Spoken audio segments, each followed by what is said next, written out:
हमारे चैनल से जुड़ने के लिए YouTube पर अपना अली नेटवर्क को सब्सक्राइब करें और बेल आइकन को ऑल पर सेलेक्ट कर दें ताकि आने वाली अपडेट आपको मिलती है। तो इंसान कुछ भी करा लेता है, जैसा कि आज के दौर में है। आज के दौर में है, ऐसा ही हुआ। नमरूद ने ऐलान कर दिया कि मैं खुदा हूँ, सब लोगों ने तस्लीम कर लिया। लेकिन वहीं पर एक अल्लाह का पैगंबर, जलीलुल कद्र पैगंबर हजरत इब्राहीम अलैहिस्सलाम है, आपको बुलाया गया और कहा, इब्राहीम मुझे खुदा मानो। यही अल्लाह के पैगंबर है। जब भी बात आती है बातिल की तो अल्लाह का नबी ही डटकर मुकाबला करता है और उसकी आंखों में आंखें डालकर अगर मुकाबला करने वाली जात और शान होती है तो यही अल्लाह वालों की शान हुआ करती है। हजरत इब्राहीम अलैहिस्सलाम ने कहा था अल्लाह रब्बुल इज्जत एक है।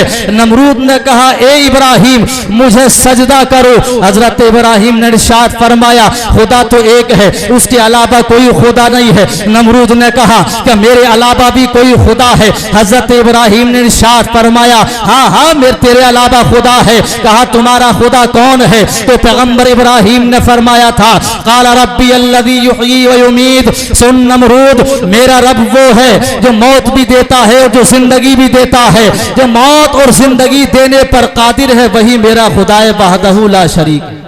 सुभान अल्लाह, सुभान अल्लाह, बहुत अच्छा। जब ये कहा तो नमरूद ने कैद खाने से दो मुजरिम बुलाए और दोनों मुजरिमों को बुलाने के बाद उसने एक को कत्ल कर दिया और एक को रिहा कर दिया। अब उसके बाद हजरत इब्राहीम अलैहिस्सलाम से कहा इब्राहीम तुमने कहा था कि मेरा खुदा वो है जो कि मौत भी देता है, जो जिंदगी भी देता है, मारता भी है, जिलाता भी है, मारने पर भी कादिर है, जिलाने पर भी कादिर है। इब्राहीम मैंने एक को मौत दे दी है और एक को जिंदगी दे दी, क्या तुम अब मुझे खुदा मानोगे? तो अल्लाह के नबी हजरत इब्राहीम ने इरशाद फरमाया कि तू अभी भी बाज नहीं आया, अपनी हरकत से अभी भी बाज नहीं आया।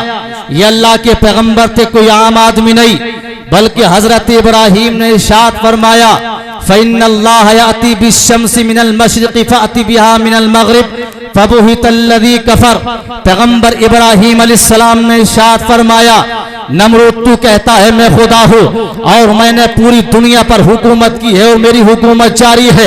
अगर तू खुदाई का दावा करता है, तूने कहा मैंने एक को मार दिया है, एक को जिला दिया है, अगर तुझ में हिम्मत और जुर्अत और जसारत है तो सूरज को पूरब से निकाल कर पश्चिम में दिखा। अल्लाहु अकबर कबीरा। यह ऐसा सवाल था नमरूद तो क्या सुबह कयामत तक औलादे नमरूद इस सवाल का जवाब नहीं दे सकती है।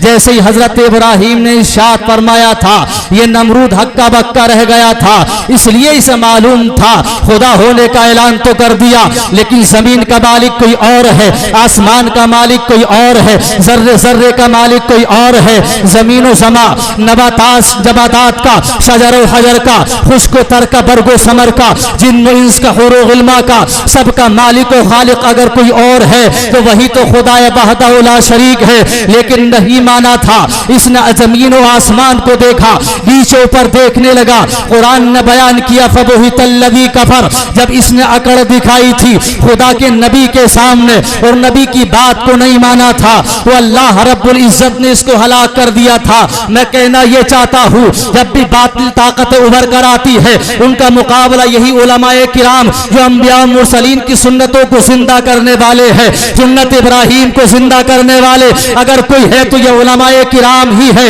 ये उलमाए रब्बानी ही है। जब जब बात आई थी देश पर आजादी की और देश पर आज की बात आई थी तो कोई और खड़ा नहीं हुआ था। मुरादाबाद की सरजमीन से सैयद अली किफायत अली मुरादाबादी खड़े हुए थे और फांसी के फंदे को चूम कर कहा था कोई गुल बाकी रहेगा ना चमन रह जाएगा, पर रसूलुल्लाह का दीन हसन रह जाएगा।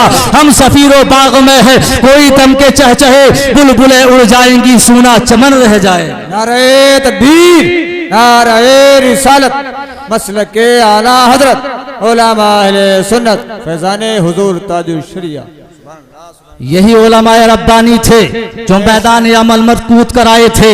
जब बात आई थी हिंदुस्तान पर, आज की आज लोग कहते हैं इनका कोई हिस्सा नहीं है। यही अल्लामा फजल हक खैराबादी थे जिन्होंने सबसे पहले फतवा जिहाद दिया था।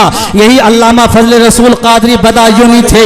यही सैयद किफायत अली मुरादाबादी थे जिनके जिस्म पर परहेज की गई थी। लेकिन आका ने ख्वाब में आने के बाद इरशाद फरमाया था, किफायत अली घबराने की जरूरत नहीं है, बहुत जल्द तुम हमसे मुलाकात करने वाले। क्या बात है, बहुत अच्छी। ये सैयद अली किफायत मुरादाबादी थे।